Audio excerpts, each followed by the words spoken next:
Formerly Drone Rob Adventures, we are now West Texas Droning, and this is episode number 1.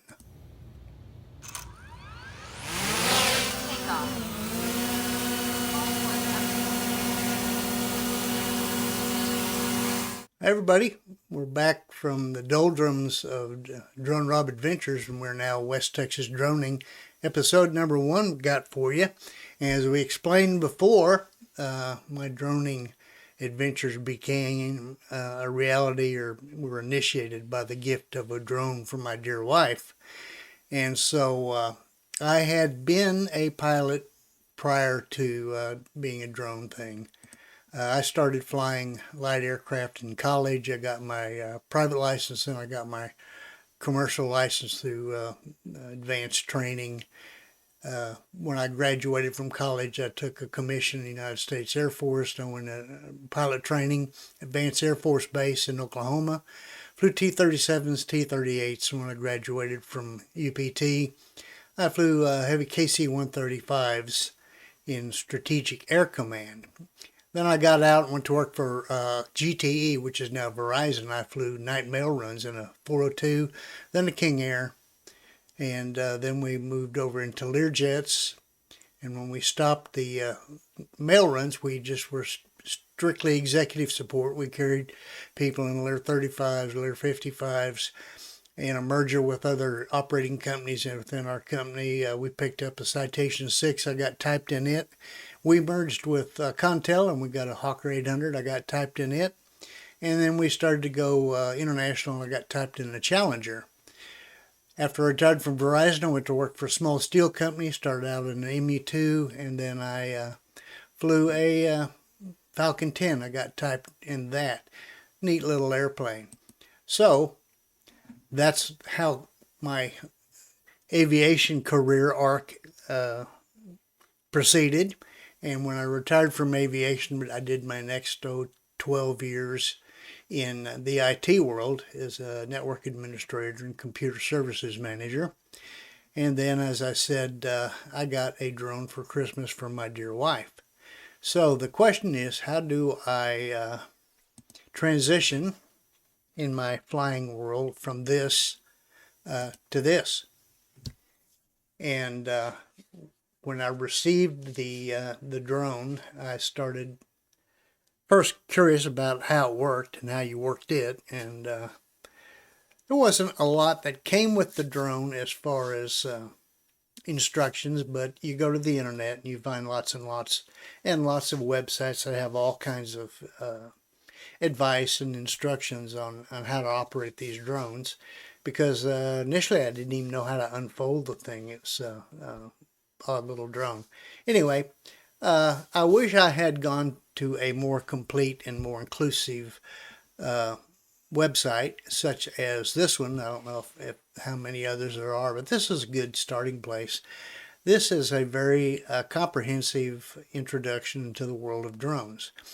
And as you see down there toward the bottom, it says this guide takes about 30 minutes to read. It's about 7,900 words. But it is well worth reading to get you on your way to operating a drone, because there's so much that you have to learn about it. One of the things you're going to have to figure out when you start your droning is, are you going to strictly be a recreational flyer, or are you going to be a commercial and the pilot? And the line is very, very hard to trace over, because it's not you that determines whether or not you're strictly a recreational flyer. It's the FAA. And you can do some things thinking, well, I'm not getting paid for this, so it's not any trouble. And if you put it online on a monetized YouTube site or something like that, guess what? You can be considered commercial use by the FAA. You've got to be really, really careful about that. But if you are going to be straight recreational, and that's all you're going to do with your drone, you have to understand that there are federal aviation regulations, federal laws that govern your operation of the little unmanned toy drone that you're going to operate. and you need to be familiar with them. So there is a regulation called USC 44809, which is the exception for limited recreational operations of an unmanned aircraft. And keep in mind that the government considers a drone an unmanned aircraft. It doesn't consider it just a toy. It is an aircraft that flies in the air, and it has to be operated under certain safety regulations. And the hyperlink I printed there and there in large letters. I'll see if I can put some in the description too, so you can just click on it. But I just want you to know there is a regulation that you have to study and learn to operate just a toy recreational drone if you're going to go it outside in public. Another thing you have to be aware of is there are community-based organizations, maybe where you live, that have a say or some kind of control over the way drones are used in your community. And these community-based organizations are, the FAA approves them and lists them. You may have one in your area, you may not, but just be aware that they exist so that you make sure that you're not violating your community-based standards for using a drone. If you don't, you get us all in a little bit of trouble. It makes things harder on everybody. One of the things you'll have to do before you fly, and if you read the drone page, if you'll go all through this, this is outlined. But one of the things you're going to have to do is you're going to have to get a trust certificate. The FAA has links on their website to various approved test administrators of it's called the Recreational UAS Safety Test, or TRUST. And you need to create an account at one of these places. You need to take the course, and you need to take and pass the test.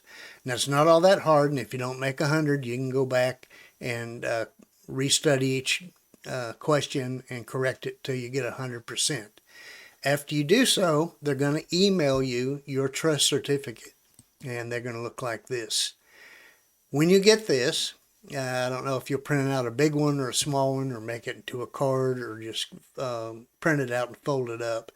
But be aware that you need to take this with you anytime you fly your drone. If you get, the authorities can stop and inquire whether you're a 107 operator, which is commercial, or recreational. If you're, say, I'm recreational, they say, do you have your trust certificate? And you need to have it with you anytime you fly your drone to demonstrate to them you're aware of the rules and you've taken the test and you're trained on how to use your drone safely.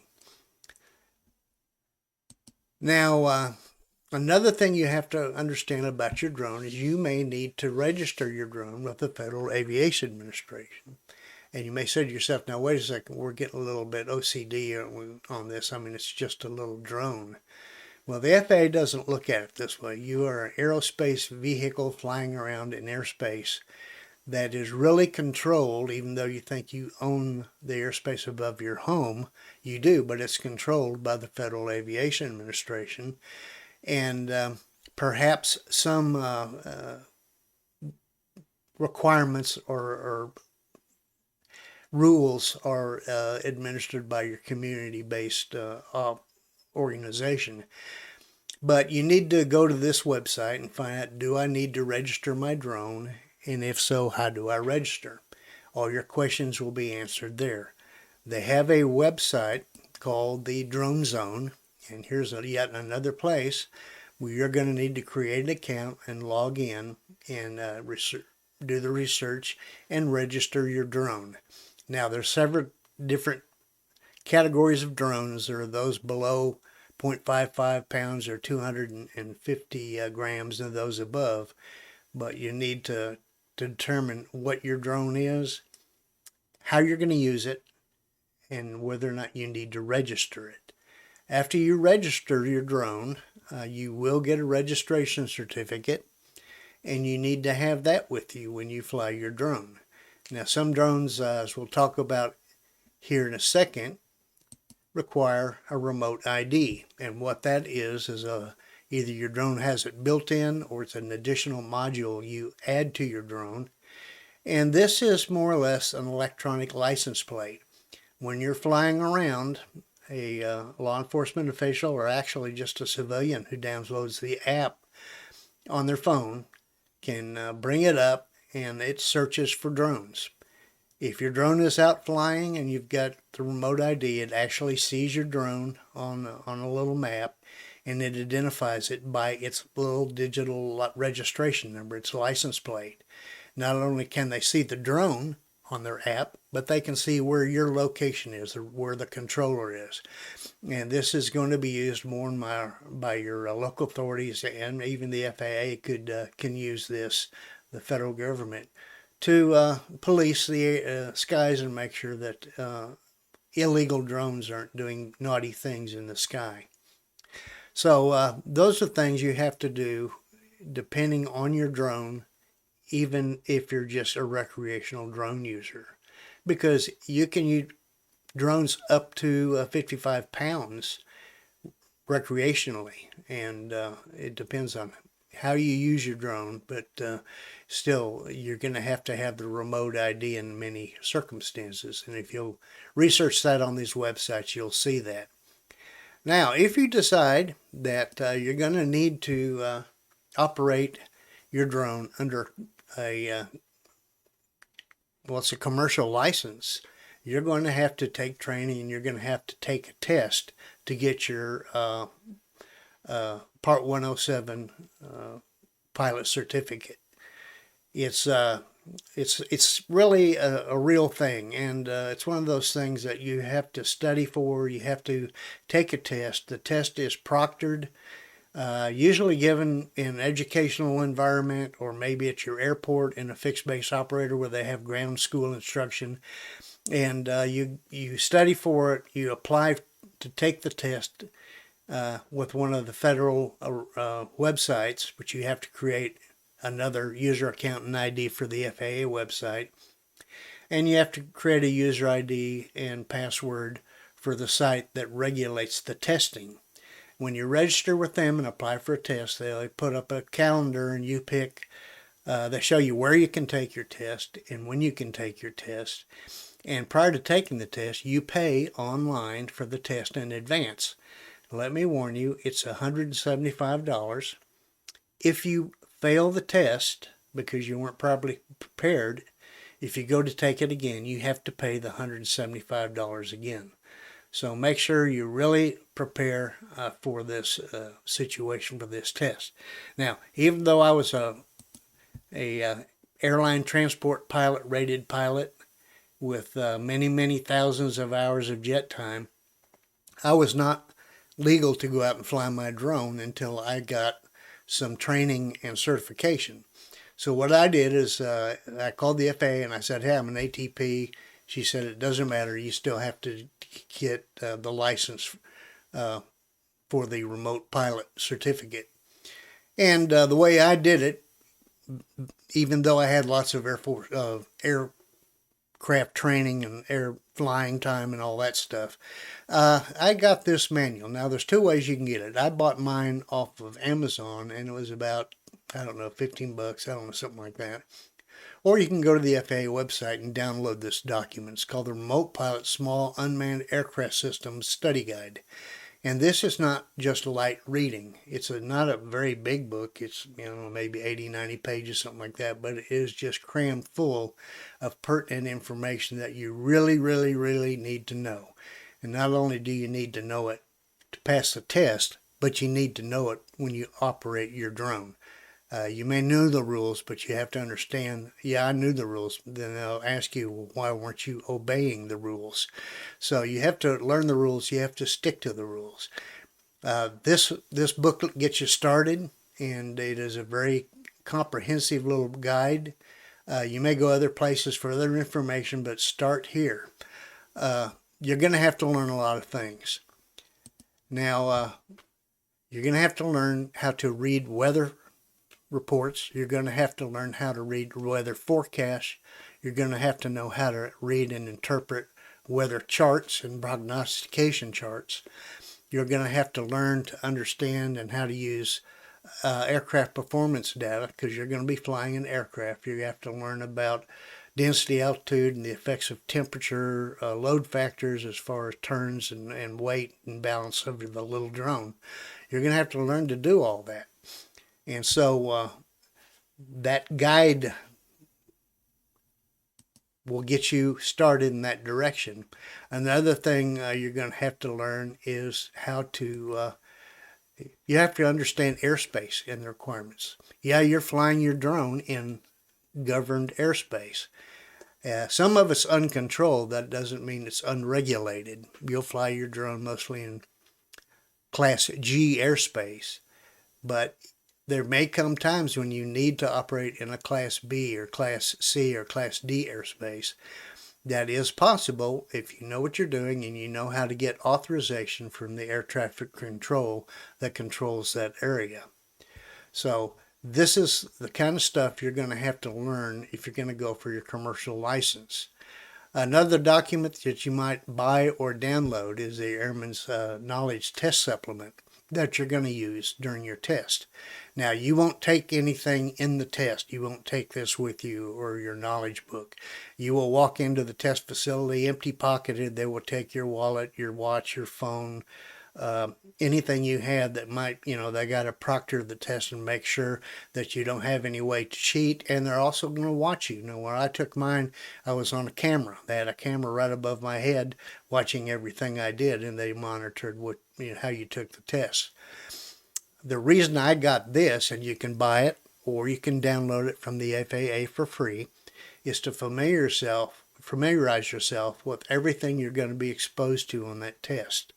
It's a good thing to be familiar with all the charts and all the information in this, and you will refer to it on your test to answer questions, and it's a good thing, I think, in advance to be familiar with where to find things and how to use the thing.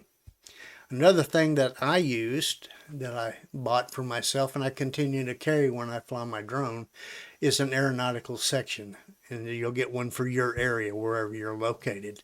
And this is a diagram of all the airspace that you may fly in. It'll have airports, it'll have control zones, it'll have restricted areas, it'll have low altitude, high speed jet training routes, airport areas, and it's just good to have to take with you.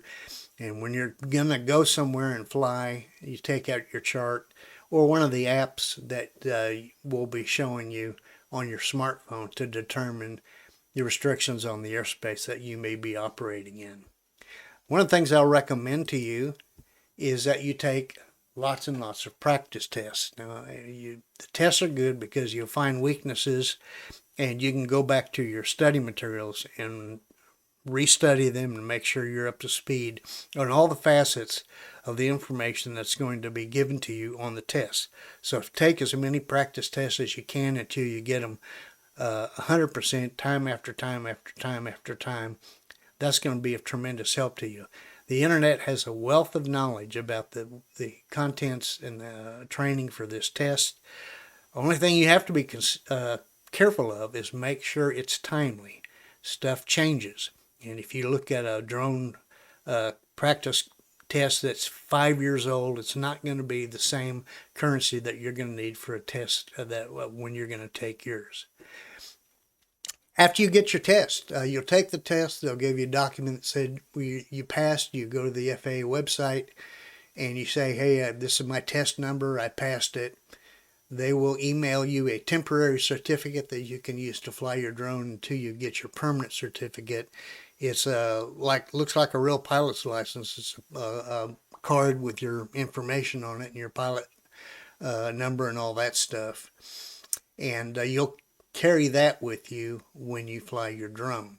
Something else to be aware of when you're flying your drone is, and I don't know if it covered it in many places, but your drone keeps a record of what you do with it. And there's nothing, it's just what it does. It records the flight time, where you were on a little map, how fast you went, and all that stuff. It's handy because if you keep a drone pilot logbook like I do, you can take the information off of the controller and keep a up-to-date handwritten logbook. And I have done that since I started flying back in the 60s when I got my private pilot license. I have many, many, many logbooks of recording all of my flight time. And this is good to show both your currency, how much you fly it. It's going to demonstrate how much time is on your drone. People may, if you want to sell your drone, they say, well, how long has it been flying? And mine keeps a record of the actual flight time of the drone. You log your takeoffs, your landings, your battery condition. And if you'll notice down at the bottom, it has flight and maintenance logbook. And if you ever have a maintenance issue with your drone, say you break a propeller and you want to replace it with a new one, you need to enter that in the maintenance logbook. So when they look at this, if ever comes to a chance to do that, you'll have an accurate maintenance record to make sure your drones have been kept up to date. And also, many times your drone, the software on your drone and the software in your controller are periodically updated, and it's good to put those in the maintenance logbook too, to show that you're responsible, you're keeping all of your controls and your information up to date. So we will get into depth on some of these other issues, but I thought we'd go ahead and stop this here and just go ahead and look at drone video number 1. There's always a first time, and the reason I got a commercial license is not to fly jobs for people, but to use it in accordance or in use of a ranch. And I use the drone to survey the ranch, look for things, see where if there's any issues. And it's just a handy thing to see because these ranches don't have a lot of roads, and to see what's in the middle of a 300-acre pasture, there's no road through it. You can get out and walk it on foot, or you can fly over it with your drone and you can see if there's anything of any concern or needs any attention.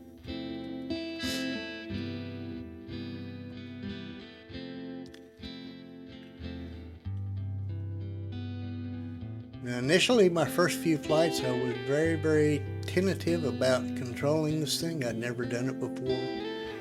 And you have to get used to the controls, and they can be rather sensitive, so the movement of these controls is kind of a combination of your settings on the drone. You can control how sensitive they are on the controller, and what you could call your pilot technique. And you see, you're trying to keep line of sight, trying to keep your drone in sight all the time, and I can see it. You can see down there in the middle of the screen, it can see me, so I'm keeping it within line of sight. And that way you can make sure it's not running into anything or nothing's running into it. Out here where I'm flying this thing, if you get it 50, 60 feet above the ground, you're not going to hit anything. Of course, the mountains or the hills out there are concerned. You want to stay above those hills. And you remember that you can fly up to 400 feet above the ground with these drones. You can't go any higher than that, so you have to set that in your controllers, your max altitude, and then that should ensure in a situation or geography like this, you're not going to hit anything.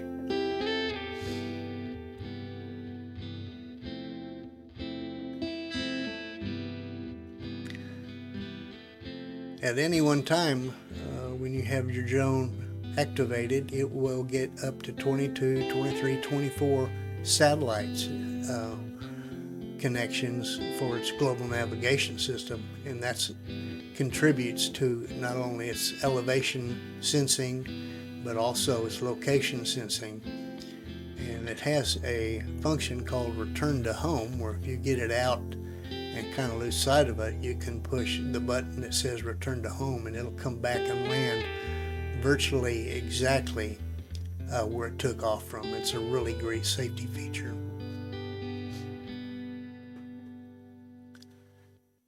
As I said, it can be sensitive on the controls. You have to, after I took this flight, I made several adjustments on it in test flights to try to get control of how fast this reacts to control inputs.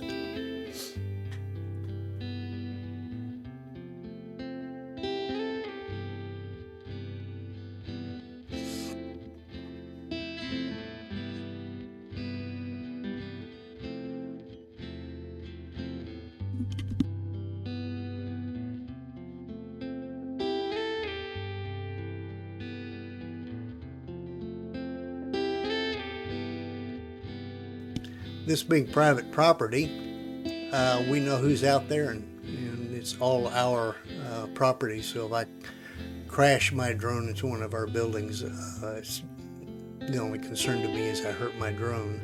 And it's, like I said, it is private property, and nobody should be out there without our knowledge and permission.